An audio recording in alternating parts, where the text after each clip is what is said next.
You're listening to The Greater Loop, a podcast from the World Affairs Council of Greater Houston. In each episode, we bring to you leaders who connect Houston to the world, from business to diplomacy, innovation to impact.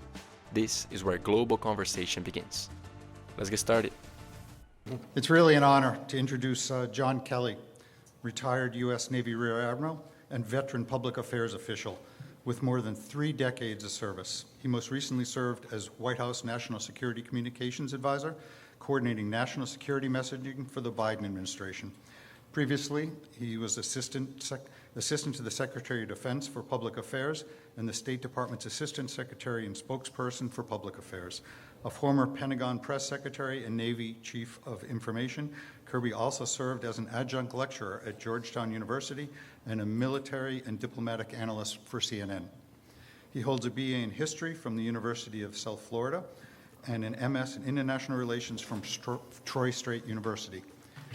Please join me in welcoming Admiral Kirby and Ronan. Thank you. Thank you.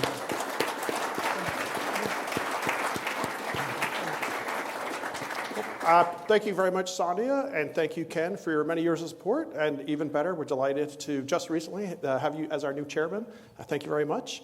And Admiral, it's wonderful to have you here. A lot of people, you might recognize him either from, I believe you're the only person to be the spokesperson talking from the podium for the White House, the State Department, and the Pentagon. Pretty impressive, incredible. People might also know you from for news, media as well. We will get to kind of foreign affairs and kind of what's going on in the world now or what was happening while you were serving. But maybe just to give people an idea, you have a really interesting career. You were in the Navy almost 30 years. The first few years as an officer on guided missile cruisers, I think later on an aircraft carrier. But you transitioned gradually to communications. In a lot of ways, it's maybe one of the most important things for our military and our politics and our governments in general is how do you communicate our foreign policy mission and objectives to the American public so that they, A, understand it, and B, hopefully realize why it's important. But can you talk about, there's so many changes in communications over the last, say, 10, 20 years. What it was like working in that sphere where you have huge changes in terms of social media being a factor, traditional media dying back, and how that communication sphere changed kind of during your professional career as a government spokesperson? Well, thanks. Great question. Thanks for having me here. This is a real treat for me to get out of Washington, a long way out of Washington. I was watching the game before coming down here. It looks like the Astros were up 11-3, so that was the bottom of the 8th. I'm assuming that they won. Does that mean now that they're in the playoffs? No. There's no way in? It's tough. I think they're like, 5 games back? It's not that bad. Yeah. I mean, I'm a Tampa Bay Rays fan, and we are definitely out for the count.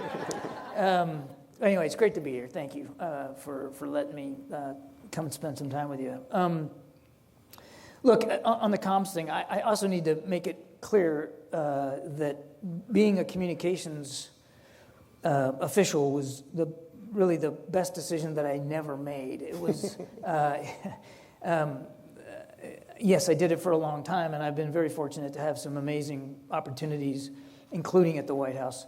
But it was all by accident. When I was teaching at the United States Naval Academy after my first sea tour, I knew I wanted to stay in the Navy, but I didn't know what I wanted to do. I just knew I didn't want to get out. And in the Navy, as in many of the other services, you can do something called a lateral transfer, where you apply for a different skill set. So I was a surface warfare officer on a small guided missile frigate, and I wanted to do something different. I didn't know what, though. There were too many options.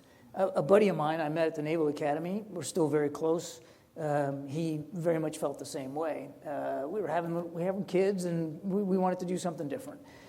And we couldn't decide. So one day, we went and got a paper plate, and we took a marker, and we drew 8 slices of pie on the plate. And then in each slice, we wrote the name of a skill set that we could transfer into from what we were doing: intelligence, supply, cryptology, code breaking, and then public affairs. We even had a slice that we put for the Coast Guard because back then a Navy officer could transfer into the Coast Guard. We went to the clinic at the Naval Academy. We got a tongue depressor. We drew an arrow on it. We stuck it to the plate with a tag. every day for 2 weeks as a joke, just to make fun of ourselves. We were 25 years old and just so stupid. We spun it every day before we taught class, and every day it would land on something different, and we'd laugh. One day, after about 2 weeks of this, my buddy came into the office, and he said, "That's it. I want to do it for real." So we shook hands, and we both became public affairs officers. I do not recommend this as a career development tool, but it worked out okay for me. And the reason I preface your question with that is I had no training. I had no experience in communications. I didn't even have time to go to communications school before I went to my first duty aboard an aircraft carrier as the carrier spokesman. So I had to kind of learn as I was going. And every single assignment I had over the course of 25 years of doing this, you had to learn anew how to communicate in the environment because the environment kept changing. Mm-hmm. And even in the last 2.5 years that I was at the White House working for President Biden, I saw changes in the communication environment that I had to adjust to and adapt to. In some ways, the easiest part of my job was going to the podium and facing the White House press corps. The hard part was how do you make sure that your messages are being understood to audiences all around the world and that they're actually getting to them. Yeah. Because a lot of people that you want to reach are not watching the White House press briefing, and they may not be watching the cable news outlets that we spent so much time talking to as well.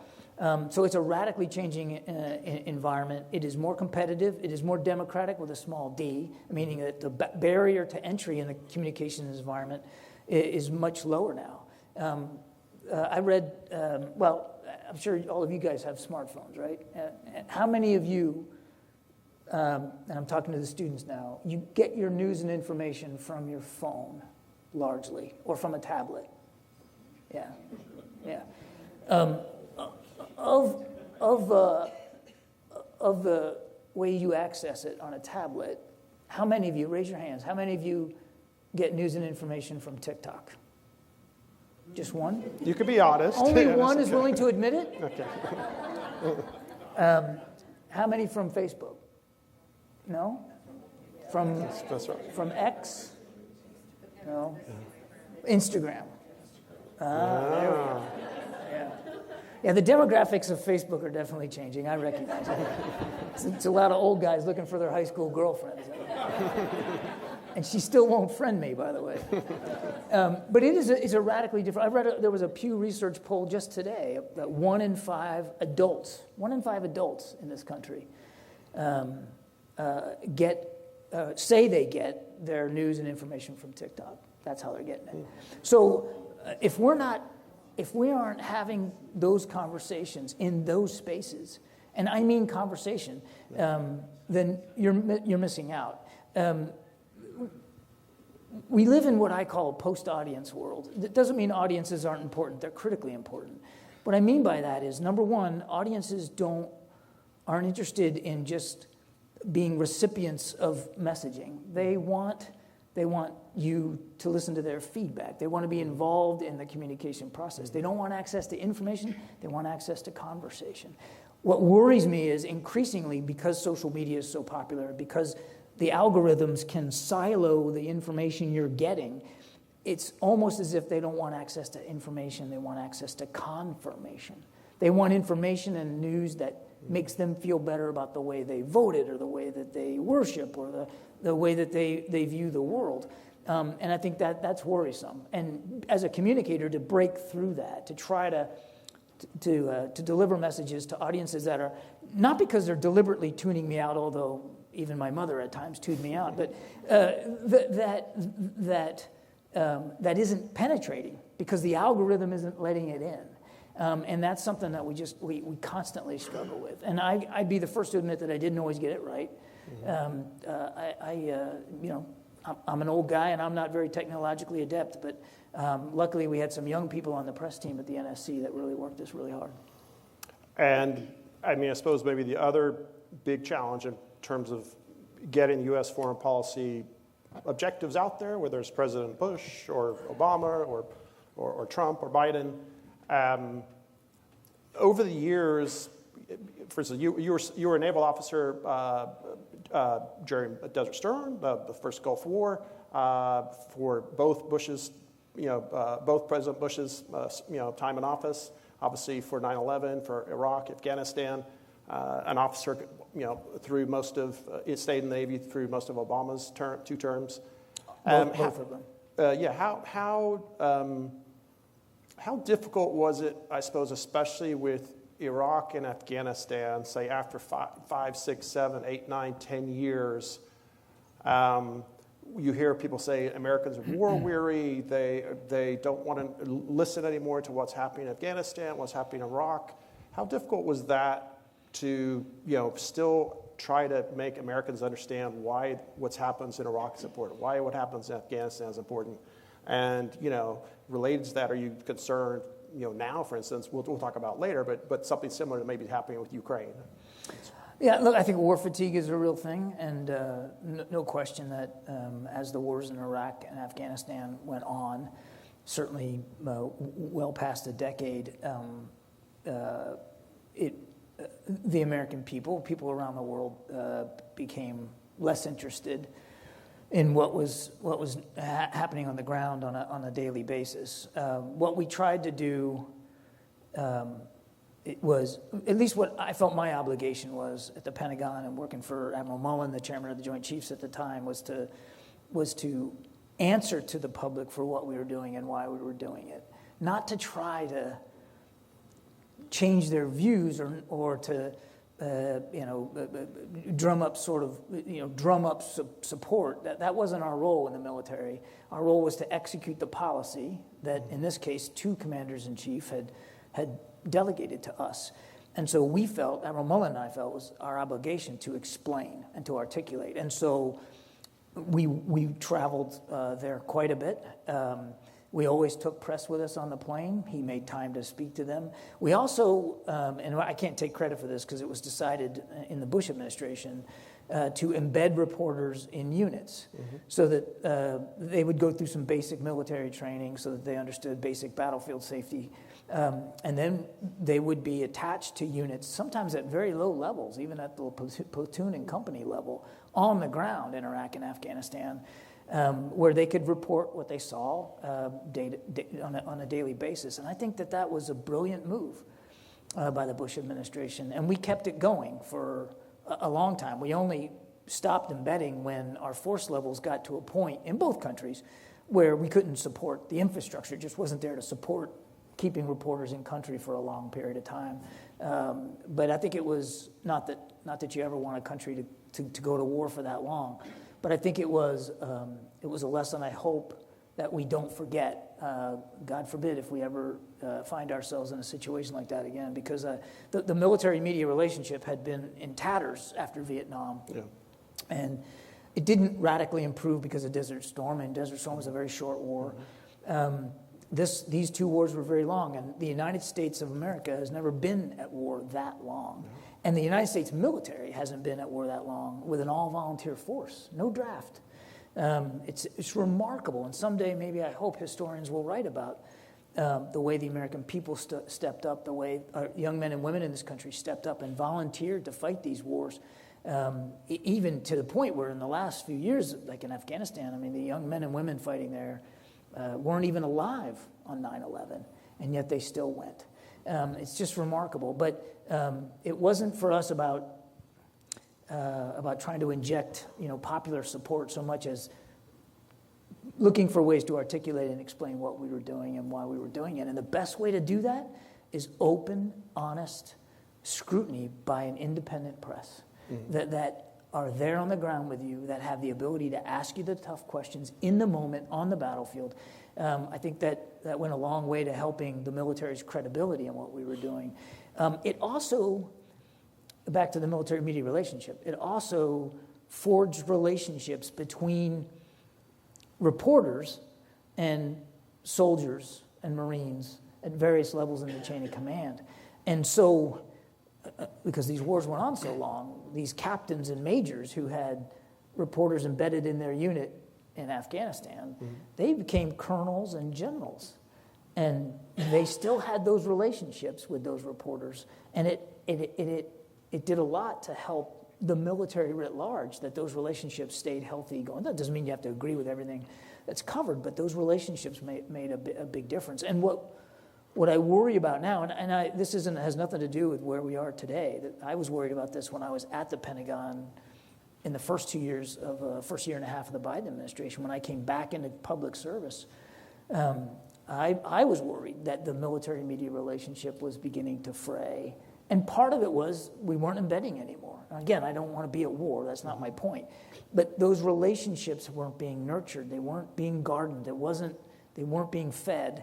And so even when I came back in 2021, I saw that the relationships in the Pentagon between reporters and leaders was not as healthy as it needed to be. You mentioned obviously the commendable changes since Vietnam of embedding until the force size was too small to necessarily do it. Yeah. A more open press. Vietnam, large numbers of the Americans who served were drafted for against the war.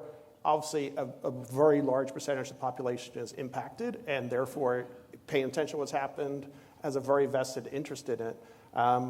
After Vietnam, after the draft has ended, since then we've had an extremely capable, effective, professional, and I suppose highest possible best military we've ever had, which is incredible. But the difficulty is less than 1%, maybe 0.5% of Americans are actively serving the U.S. military at any one time.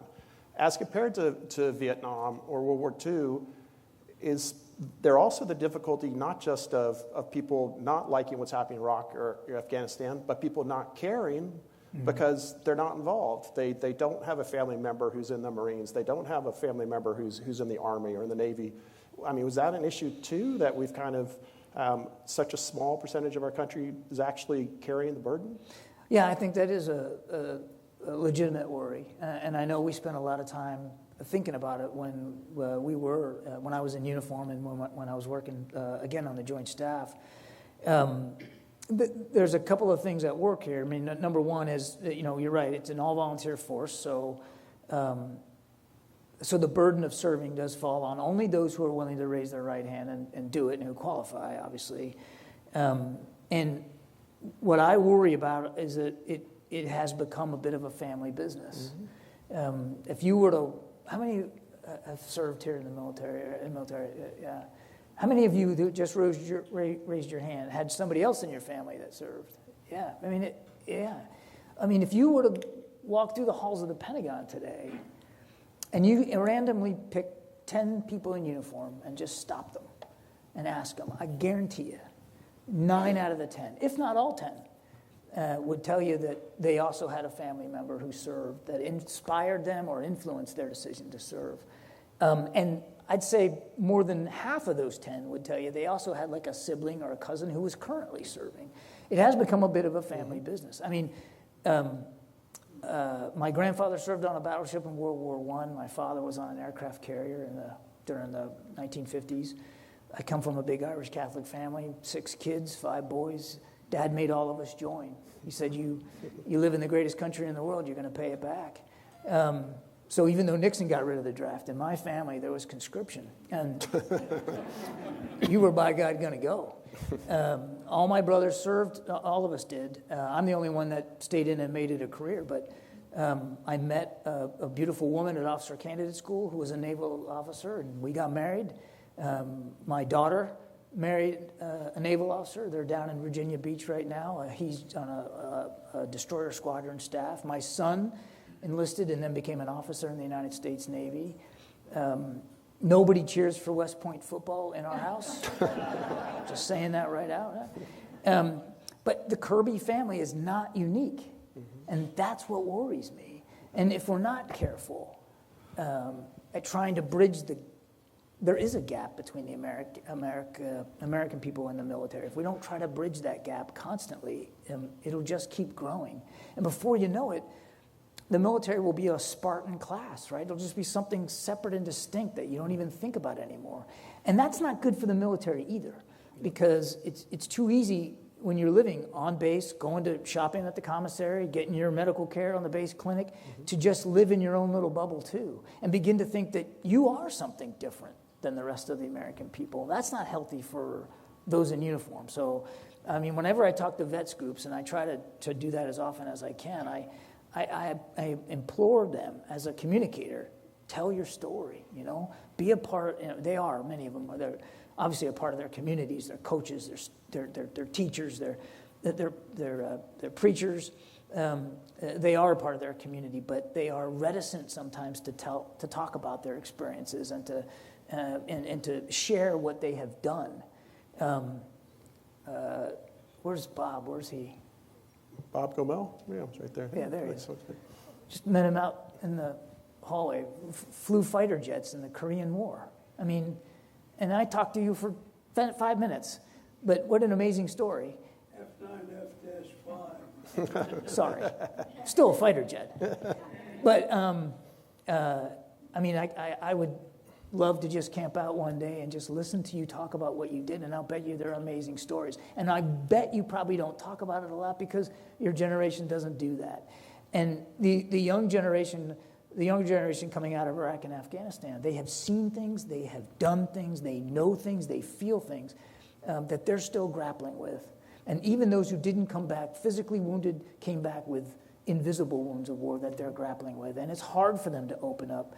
I'm not impugning that at all, but I would encourage them as they can to share their stories, to talk about what they've done, because I think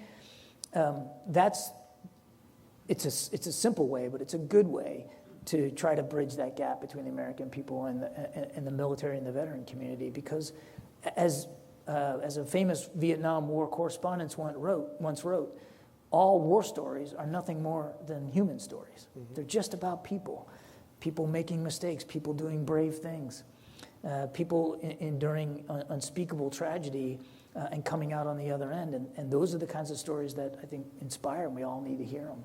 And there's millions of them out there that are just not being told.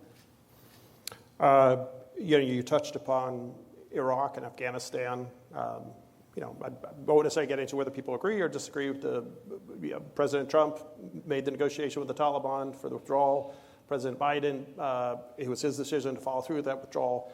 But before that and beyond that, how difficult was it as, those first 5 years of war, as 10 years of war went on, to get the American people to understand the potential danger still emerging from Afghanistan, whether it be Al-Qaeda or ISIS-K, or instability in Iraq, when back home, Americans might have felt, since 9/11, nothing's that bad has happened here. A lot of credit goes to the American military, the intelligence services, but how difficult was it to keep Americans understanding why keeping a focus on Iraq, Afghanistan, those hot zones was still important, even if there hadn't been a follow-on 9/11 or something comparable?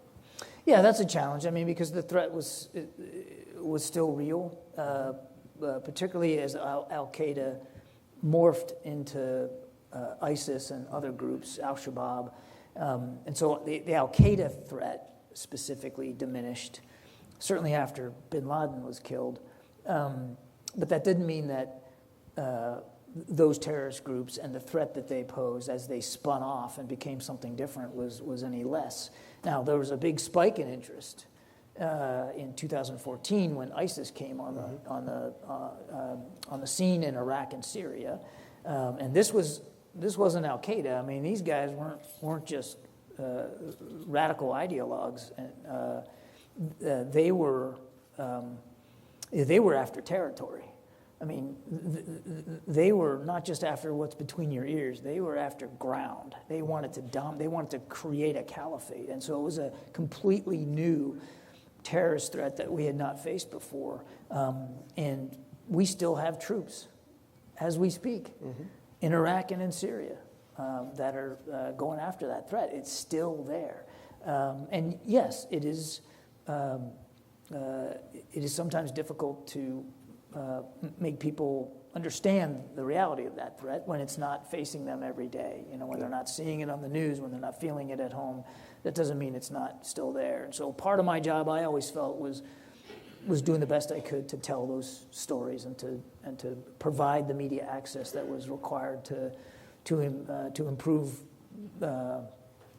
public awareness of what was going on. But it's hard. It's harder. It's harder because it's not as manifest as it once was. And as you all might presume, obviously, when the Admiral was at the podium for the Pentagon or the State Department or the White House, he is only expressing the position of that president he's serving for. Now, on the flip side, you're expressing your own opinions. Related to Afghanistan, recently people might have seen where President Trump had kind of put forward the idea of having a presence again at Bagram Air Force, the former airfield we had, one of the biggest bases we had in Afghanistan, for kind of counterterrorism missions. How viable do you think something like that is? And is it something you would say we should maybe consider to reluctantly work with the Taliban if it means killing more dangerous extremists like ISIS-K or something like that? It's difficult for me to answer because I don't really know what the Trump administration is thinking on that. I mean, I'm not, obviously don't have access to the intelligence that they have. I don't have access to their discussions. So I want to be careful here. I don't really know what they've got in mind. But I can tell you how we addressed it, because I know Bagram has been this recurring, and sometimes it gets to be a bit of an emotional issue with people when we talk about Afghanistan and the withdrawal. When we took office, because President Trump had already planned to withdraw from Afghanistan. In fact, he had given his commanders an order before he left office that he wanted the troops out by Christmas, before the inauguration. And then he rescinded it. So, but the military is a planning organization. And when the commander-in-chief says, I want you to do something, they plan for it. And so when we came into office, one of the first things that Secretary Austin, then the Secretary of Defense, did was go to Afghanistan, go to Kabul. I went with him. We met with the commander on the ground, and he showed us the plan that they had already developed to withdraw from Afghanistan. That obviously, over time and with President Biden's decision, we modified the plan a little bit. But the point I'm making is the closure of Bagram Air Base was always part of that plan. That wasn't something that, that President Biden just kind of made up. This was part of the military's plan to withdraw, because the goal was to get down to a very small number of troops that would just be protecting our diplomats. That was President Trump's goal, and President Biden certainly shared the desire to leave Afghanistan. So Bagram was already planned to be closed. It is a big, sprawling base. It was built by the Russians when their invasion of Afghanistan in the late 70s. And we used it very effectively as a major air base, as well as they did some detention activity there. When we did the withdrawal, it made no sense to keep Bagram open because it's a good 30 miles or so north of Kabul. And so if you're going to do the evacuation out of there, all your evacuees would have to travel over dangerous territory from Kabul to Bagram, where the Taliban were all over the place. And we didn't believe that was a responsible thing to do. And then just to hold the base, just to maintain it, you need a couple thousand troops. So fast forward to where we are now. Again, I don't know what President Trump is thinking here, and I think I should let him and his team talk to that. But if you do it, you have to recognize that you're going to be dealing with a Taliban government that the United States has not recognized. Certainly a Taliban government that has not met their obligations to the international community, the ones they themselves made, particularly when it comes to the treatment of women and girls and education there. And I would suspect that means it would be a hostile environment, or a potentially hostile environment, which means if you're going to reintroduce troops there, it can't just be about how do you operate the base. It has to be how you defend the base against potential hostile action by the Taliban. And the last thing I'll say on this is that the Taliban already spoke to it right after and said that they had no intention of welcoming American troops on base at Bagram. So it's a long answer to a question I simply don't really know the answer to, because I don't know what they're thinking. But if you were going to do that, you would need to fortify it properly, resource it properly. It could potentially be an island in a very hostile environment, and then weigh that against whatever operations you might want to run out of there. The final thing I'll say on this is, and again, without knowing what the intention would be, but if, and this is a big if because I'm ignorant to what they're thinking, if it was about counterterror, we have already proven, the United States military has proven, you don't need a footprint in Afghanistan to keep putting pressure on Al-Qaeda and ISIS and Al-Shabaab. The terrorist threat has migrated to other places, particularly in the Sahel and North Africa. I'm not saying that there's not Al-Qaeda presence in Iraq or even in Afghanistan. What I'm saying is it's so diminished that the greater pressure on counterterror operations are elsewhere, not in Afghanistan. You are also, on the inside, the highest levels for another fascinating and distressing recent period of history. Putin's full-scale invasion of Ukraine in February 2022. That entire year of the withdrawal from Afghanistan, the entire year before, he's doing quasi-fake exercises, really building up forces to actually invade Ukraine. Even, I think, a lot of Biden's critics would say they would give him a lot of credit for the decision in the weeks before Putin's full-scale invasion to go public to the world, say, this is real, this is a very real threat, we know what they're doing, this is not exercises. Can you talk about, from the inside, within the administration, how it was that you came to the realization that this is absolutely real, there's a very good chance he's going to do this, and then B, how did you make the decision, because you risk compromising intelligence sources or assets, but how are we going to make the decision to go public with this, and what was that entire process like?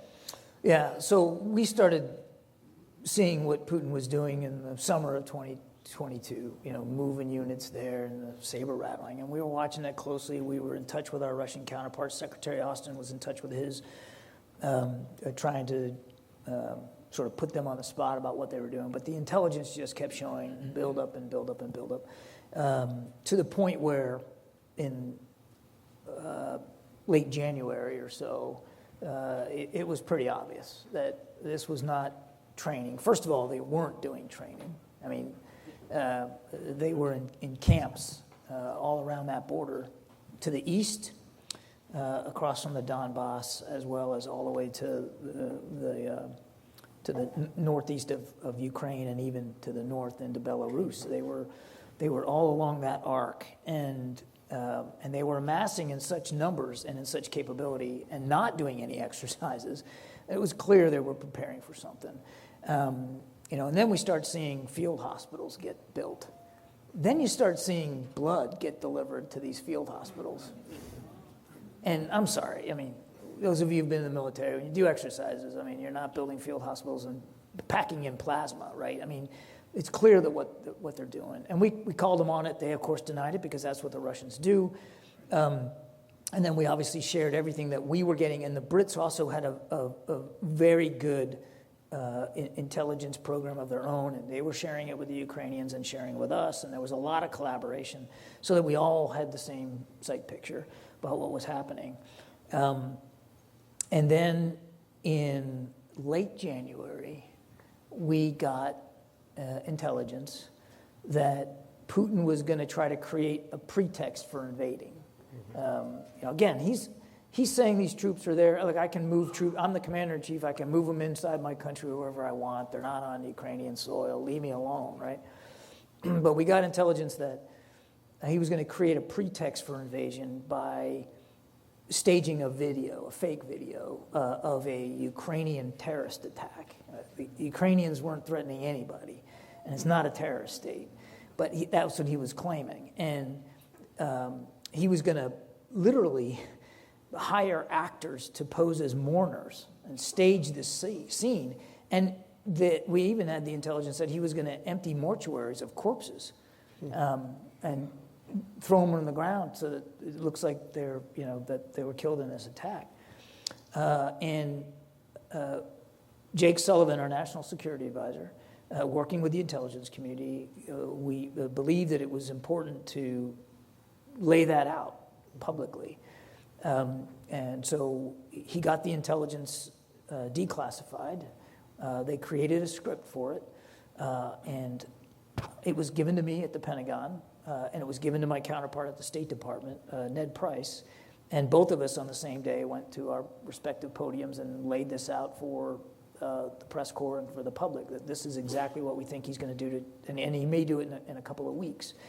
Of course, Dmitry Peskov, who's Putin's lapdog spokesman, denied it.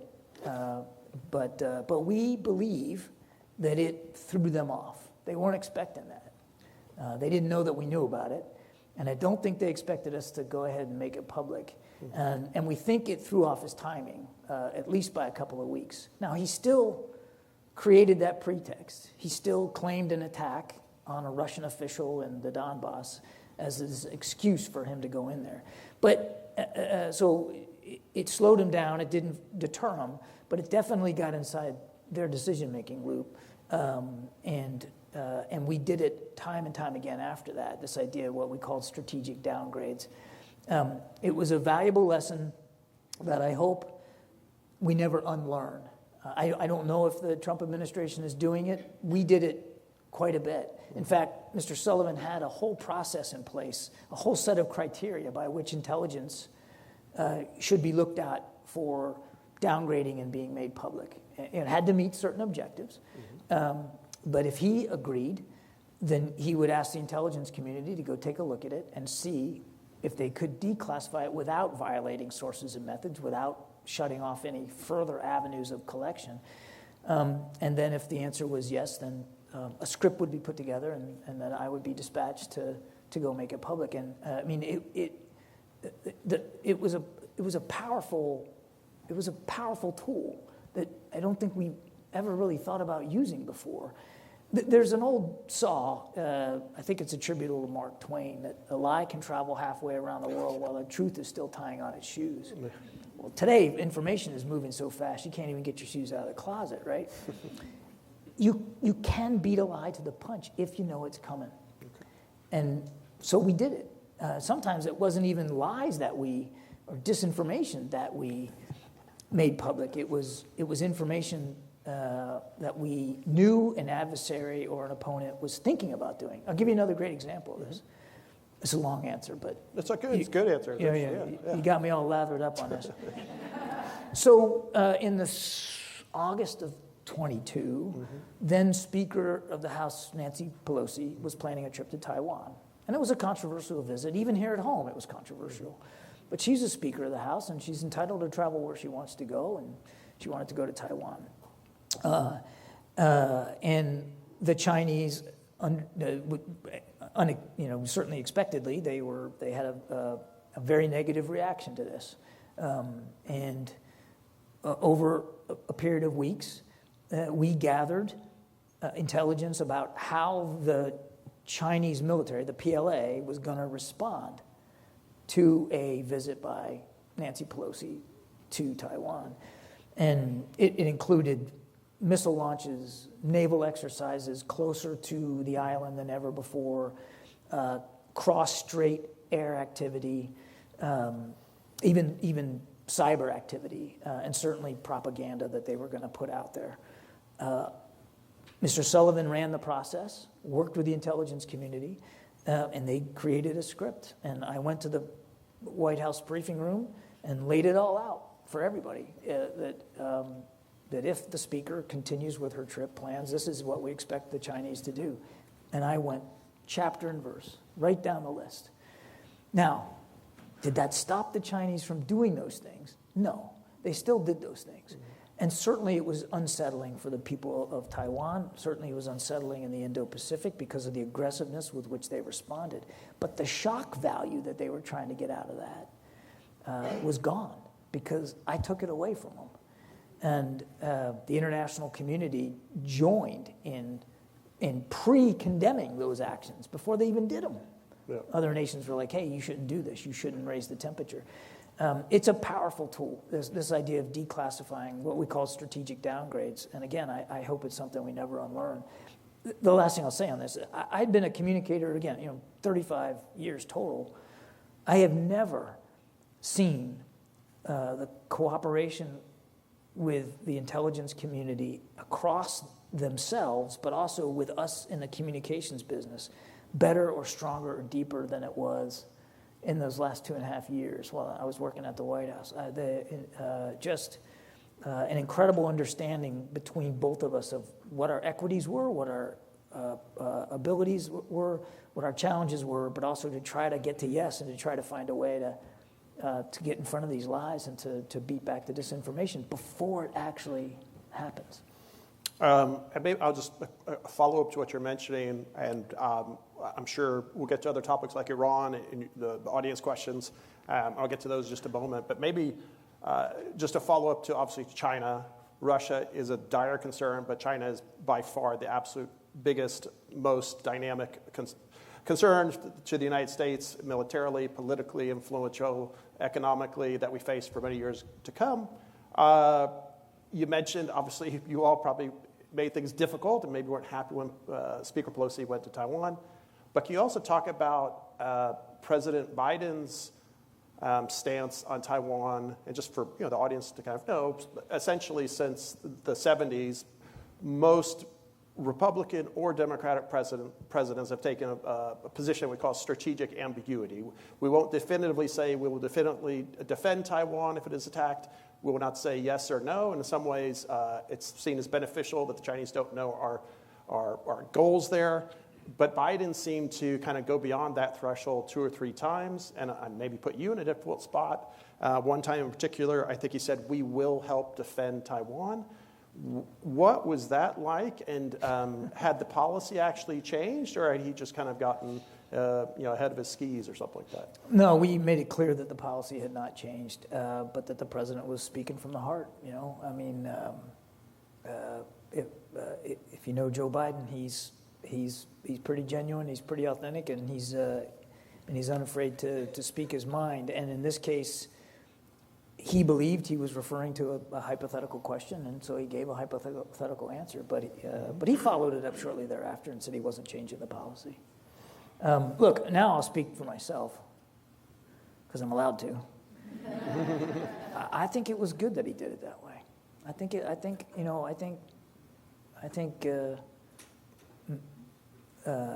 having the Chinese second guess a little bit and wonder what we would do or how we would do it, I don't think that was all bad. I have a lot of great questions here, and whatever I can't get to, I'll give to the Admiral, and I'll try and perhaps combine 2 or 3 if they're relatively similar. Some people put their name, some people don't. That's perfectly fine. But a good question in line with what we're discussing, but maybe in a broader sense of media and communication. Robert asks, what's changed in our storytelling and communication regarding the American military and the media? He's saying, examples, previously we saw ourselves at a bridge too far, the guns of Navarone, versus more recent, films such as, Lone Survivor or Black Hawk Down. Beyond just the media, in terms of what we think of the news, how do you think those images or those kind of depictions or representations of the military have changed? Well, I think they've changed with both the nature of the wars we're fighting, but also the way films get made. There's a realism, there's capabilities in the filmmaking process that they didn't have back when The Guns of Navarone, which is a great movie, by the way, was made. One of the most fun parts of my job at the Pentagon as the assistant to the Secretary of Defense was I was responsible for the unit that cooperated with Hollywood in in the making of films that either were about the military or had military components to it. All the branches of the services have an office in Los Angeles and Hollywood, and they work with producers on scripts and things like that. In fact, I got to go out there when I was the head of Navy Public Affairs. I got to go out there while they were putting together that TV show, The Last Ship, and I sat there and watched the pilot of it before it aired, and I did recommend a few changes that they made, thank goodness. And then I also got to watch the not finished version of Captain Phillips, which was just a great Navy movie. If you haven't seen that movie, it's very accurate in terms of what happened, but it's a really good depiction of what the United States Navy can do. So the nature of films have changed, and what's interesting, what makes for good stories. And I think it's important that those stories, as I said earlier, those stories need to be told. The ones that are true, certainly, and even ones that are fictionalized to depict what the men and women of the United States military can do today, who they are, and what they face. There's another really excellent movie that I think it's less than a year old. It's gritty and it's violent, but it's called Warfare, and it's about some special operators who were really caught in basically their version of the Alamo in Afghanistan. It's very, very powerful, and it's a true story. And if you haven't had a chance to see it, I highly recommend it. So I think we need to keep working with the entertainment industry to tell these stories because they're amazing. Speaking of stories, I'll tell one on my own here. It's actually not mine. I've stolen it, but it could be. It could be the scene of a movie. It's a story that I heard the former Commandant of the Marine Corps, Mike Hagee, he told the story in 2007, I think. And it was about a group of Marines in Iraq in 2006. And you might recall in 2006, that was a tough time in Iraq, particularly with these improvised explosive devices, these roadside bombs, which were becoming very, very lethal and dangerous. Anyway, the small patrol of Marines were out in western Iraq.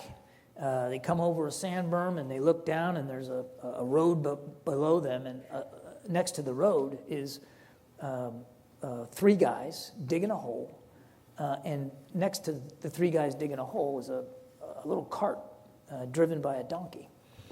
So they think the worst, that probably these are roadside bombs being planted, and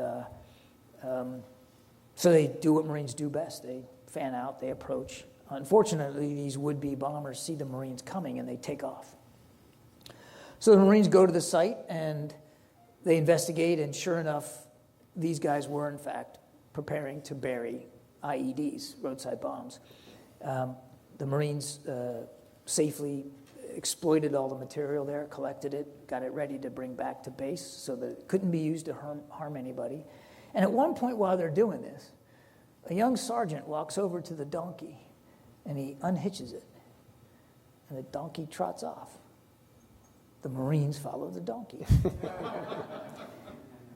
2 miles away, takes them to a mud hut where these 3 guys are hiding out. Marines capture them without firing a shot. They bring them back to base.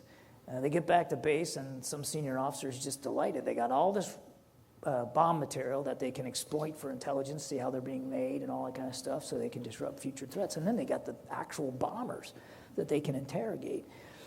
And this officer walks over to the sergeant, and he said, "Sergeant, what made you think to unhitch that donkey?"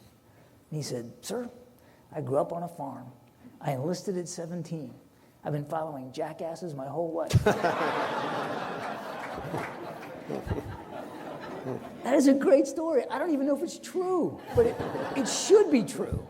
But I'm glad you asked that question, because it is in the telling of stories that you really get a sense of who the military is and what they're capable of. And what's great about that story is, we don't know whether this young sergeant was black or white or Latino or Christian or Muslim. All we know is he grew up on a farm and he had a good idea and he implemented it. It's initiative, it's creativity, and that's what an all-volunteer force buys you. But only if we make that case.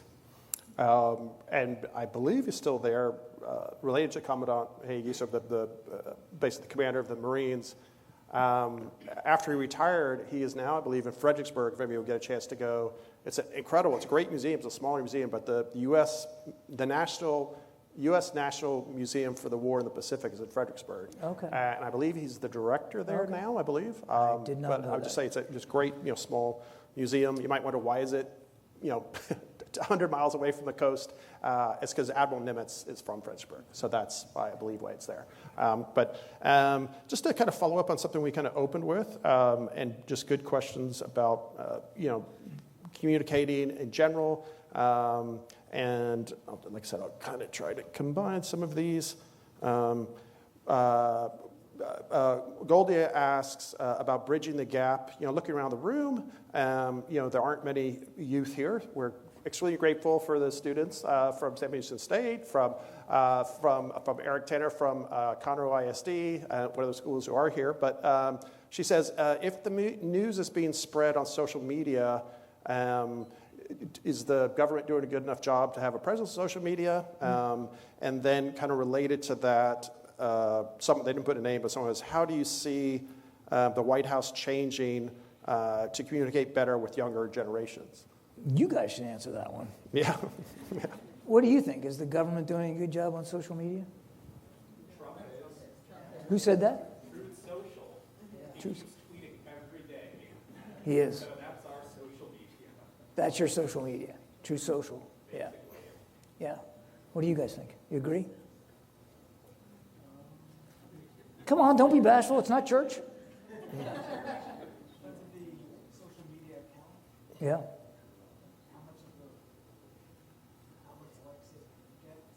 Yeah.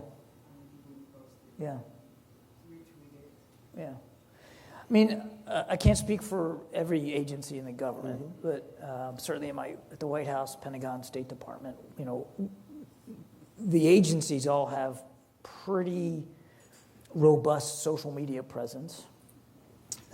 TikTok obviously was a problem, and we'll see if Mr. Trump and President Xi come to some sort of agreement on here that protects data and information for American users. We'll see where they go with that. But outside of the TikTok thing, there's a pretty robust, aggressive approach by agencies, and I think that's probably still the case right now. And, even individual ships in the Navy have social media accounts across the spectrum. Some use it better than others. I think there's a couple of thoughts here. I think, as I said earlier, if that's where the conversation is happening and that's where people are getting information, you can't afford to ignore it. You have to be a part of that. That said, it's not a panacea. It's not just enough to be good at a quip or a put down on X. For the government, you have to be able to provide the context and the information that people need. You have to be able to also tell those stories. People are not swayed or influenced by facts and evidence. I think facts and evidence are great. I think we need more facts and evidence and more science in how we make certain decisions. And in the military, more engineers.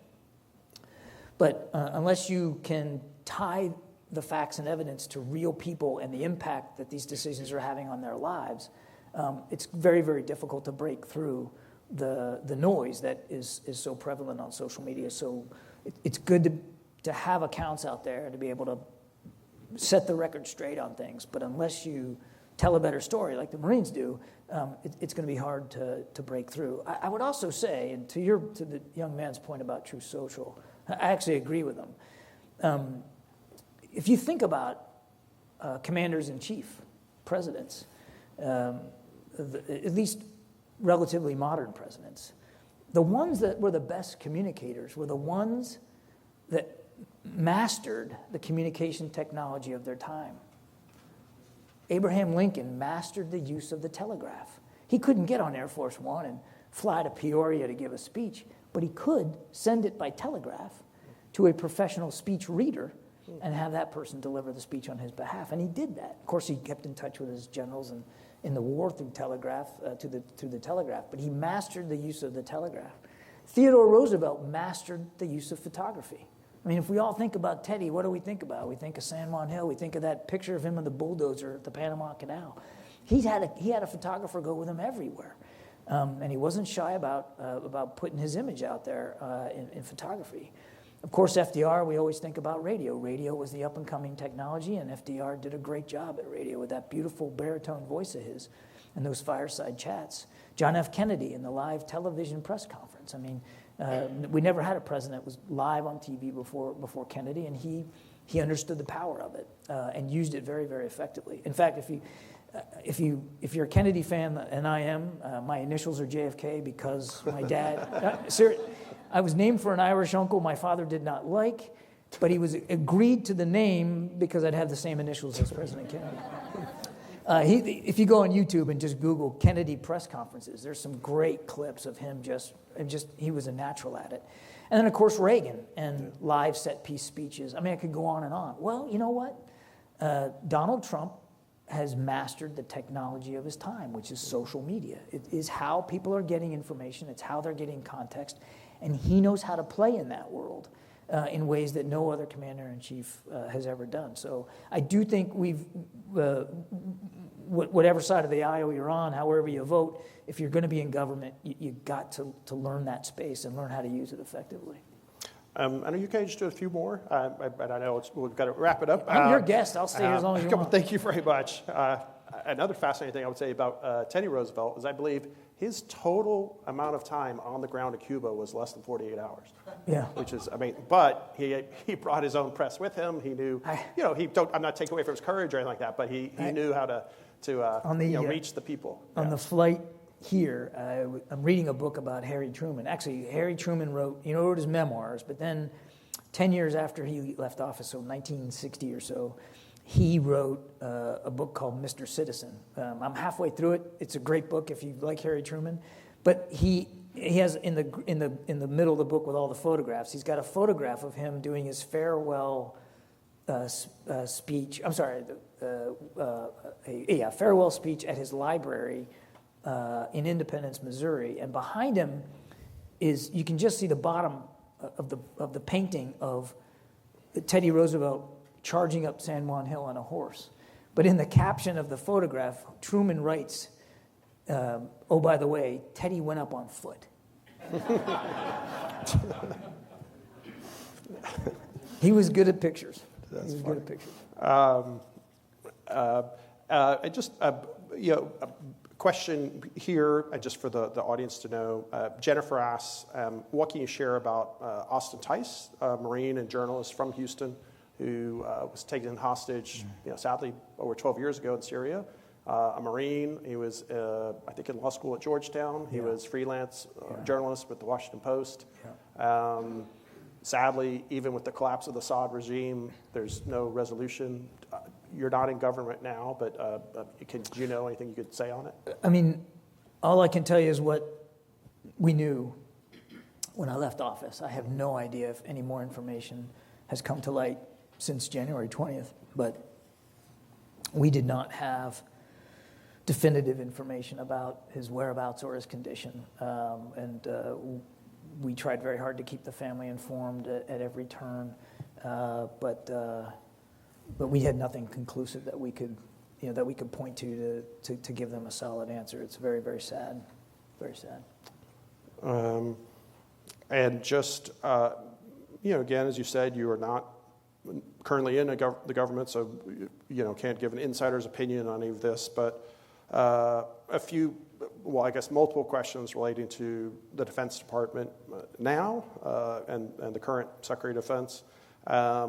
There is not a name of this one, but it says, what do you think about the new edict on changing the name back to, or at least a secondary name, to the Department of War? And then 3 questions on Secretary Hegseth. Raymond asks, can you share any insights on, I suppose, the Secretary Hegseth calling together all military flag officers, being all generals and admirals, here shortly? Related to that, Maria asks, would you be able to comment on what it may mean to our military? We see requirements perhaps of loyalty pledges in the Department of Defense? And similarly, can you discuss the potential meeting of all of these flag officers? And then Ken, asked, I suppose, let's see, can you offer your thoughts on, I suppose, Secretary Hegseth's relationship with the press? Okay. Do you have other questions? Yes. So look, on the War Department thing, I first of all, it can't be done by edict. It has to be legislated. Back to my boy Harry Truman. It was Harry Truman in 1947 who signed the National Security Act, which established the Department of Defense. It is still the Department of Defense. I recognize that the new administration wants to call it something else, and if they want to do that, certainly that's their purview. And I'm not animated by it. What matters to me is the men and women in the military, being resourced and trained and funded appropriately. Are their families being supported? Are the missions that they're being asked to do the appropriate missions that are contributing to readiness and not detracting from readiness? So I'm much more worried about that stuff than what's put on the door. On this meeting, your guess is as good as mine. I don't know. I was, before coming down here, trading some text messages with a Pentagon reporter who I know and have had a great relationship with for a long, long time. And this reporter also just has no idea that there's really no indication, aside from whoever made the decision, and I'm assuming Secretary Hegseth knows why he's doing this, but I really don't know. And so I don't want to prejudge until we have a better sense of exactly why he's doing this. I have to assume, and I hope it's for a very good reason, because if it is as reported, it's hundreds of admirals and generals from around the world. You'd want that to be for a meaningful purpose. I've never seen that happen before, and I had 29 years in the Navy, and I'd never seen that sort of thing get called. Again, I think we need to let Mr. Hegseth answer to it and explain it for how he wants to handle that. I am worried. I'll say it. I am concerned about some of the actions that are being taken on press freedoms, particularly an edict that just came down a few days ago that now reporters have to apparently they have to sign a pledge. I think this might have been part of the question, the loyalty pledge, that they won't report on even unclassified, unofficial information. Well, that's their job. That's what they do, and you benefit from that. You benefit from that. When I'm just going to go off a little bit here, but just bear with me. I have been a spokesman at the White House.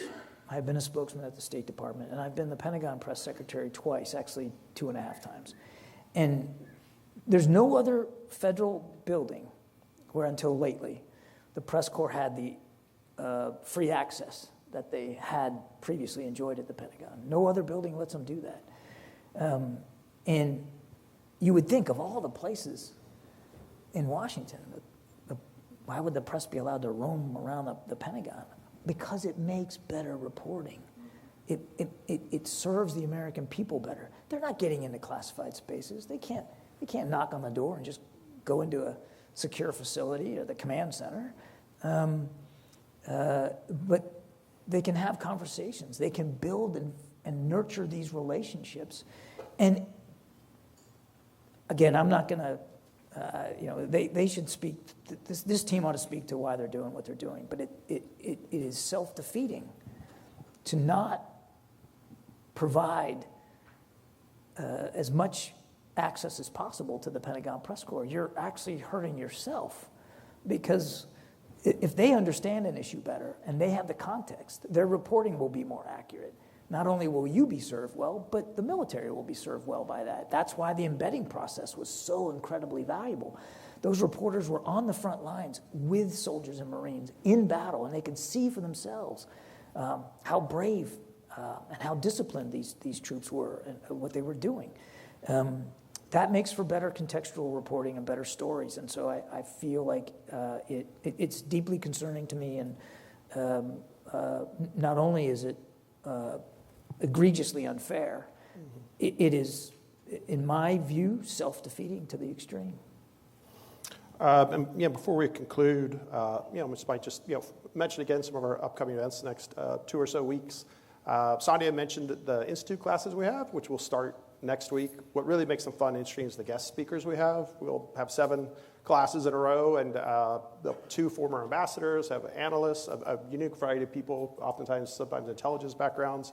Our opening speaker actually was an FBI counterterrorism commander already in D.C. on 9/11, and he got the word that Pentagon had been hit, and he was there in 6 minutes. And it's amazing to hear an insider's perspective. So he was the on-site commander for the Pentagon, and that was his crime scene for the next many, many weeks.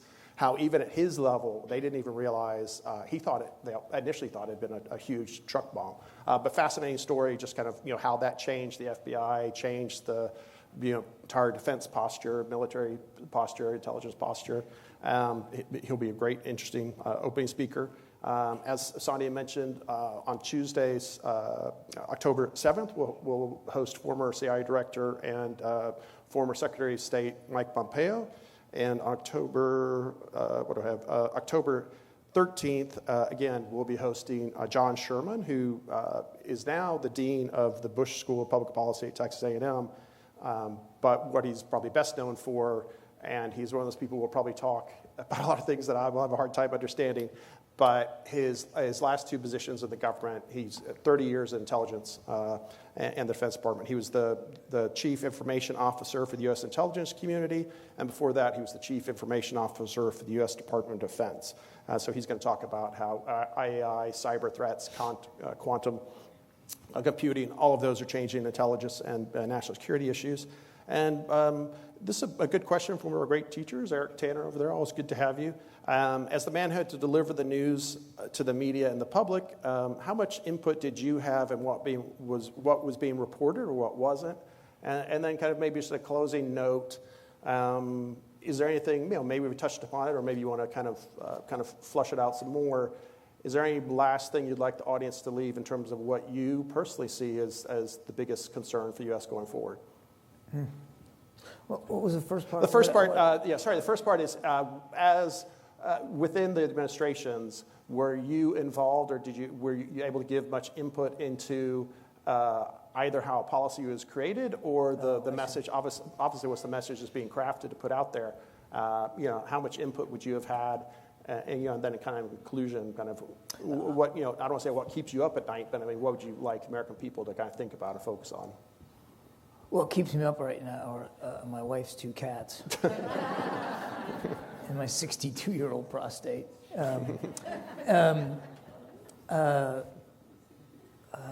Those are good ones.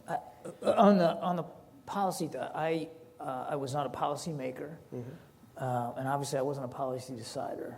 My job was to represent, articulate, and defend those. But, and this is a big but, you can't be an effective spokesperson if you aren't in the room when those policies are being debated and decided, and you are failing your boss if you don't have the gumption when required to state your view, not just about how it's going to get communicated, but whether you think in your own common sense way, you think it's right or wrong or needs to be amended. I worked for amazing leaders, all of them. Mike Mullen, chairman of the Joint Chiefs of Staff. Chuck Hagel, my first secretary. Actually, Leon Panetta was the first secretary of defense I worked for as his co-spokesman. Then Chuck Hagel was the first Pentagon press secretary in uniform. John Kerry at the State Department. Lloyd Austin, again, at the Defense Department. And then Joe Biden.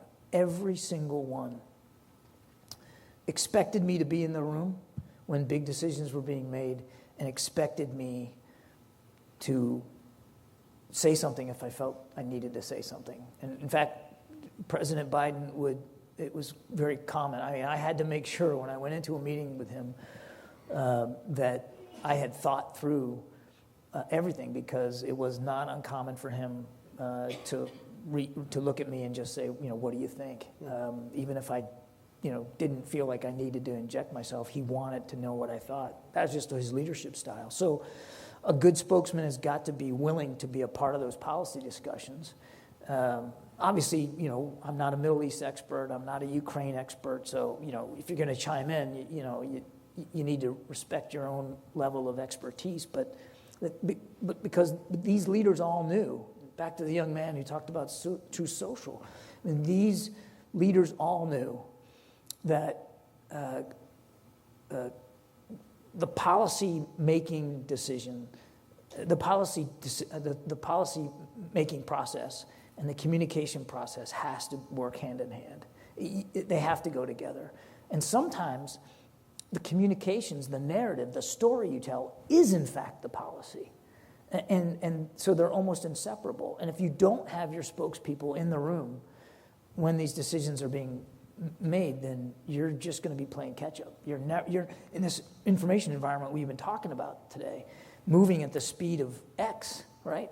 If I'm not informed, if I don't know what's going on, if I haven't listened to the president as he thinks out loud, then I'm not going to be able to stop a bad story before it gets started, or get it fixed after it's already out there, or set the table for it, going forward. So I was lucky that I worked for people that expected me to be involved in that, even though I wasn't obviously the decider and I wasn't making it. And I think that's absolutely critical. Look, we're in a turbulent time right now. I don't pretend to understand everything that's going on. I'm not an expert on that. I have no insight really into the new administration and what they're doing and why they're doing what they're doing. But we're at a tough time right now, and I think, you could spend all night talking about things that worry you. I'm certainly worried about where Ukraine's going.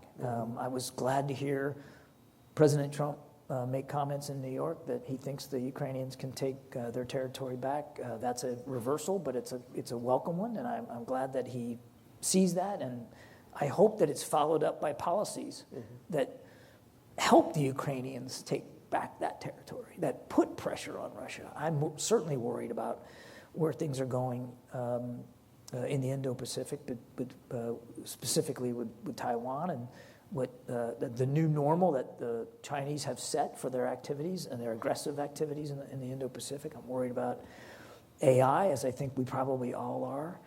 But especially in this last week, what I worry about is our ability to speak to one another respectfully. Yeah.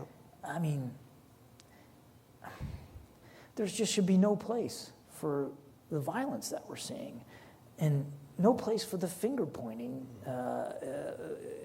when there are families that are grieving.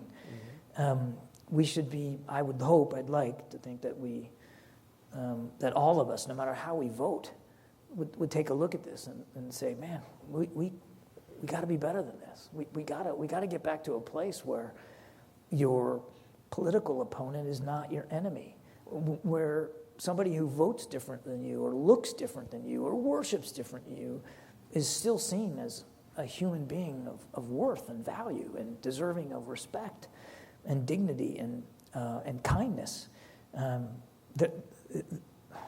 We have to stop. We have to stop screaming at one another and blaming one another and putting a zero-sum equation on every single thing that's happening, and find ways to just talk, and more importantly, to listen. Former Chief Justice John Marshall, our first and greatest Chief Justice, said that to listen well is as powerful an influence on policy as to speak well, to be a good listener. Listening, even if it's to somebody you don't like, or views you don't like, listening to them without interrupting, just listening, doesn't mean you're surrendering your values or your position. It's a positive, affirmative show of respect. Listening is not passive. It is an active form of communications. And man, we're just not doing that. We got to do a better job listening. Well, thank you.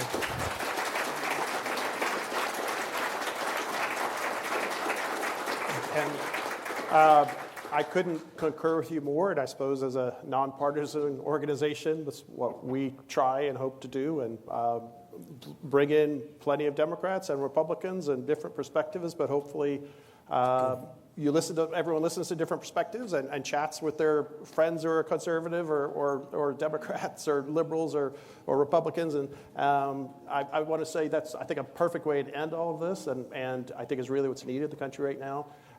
And please, on behalf of everyone here and the entire council, we all please join me in thanking, not just for tonight, but for your decades of service to the United States. Thank you, Admiral. Thank you.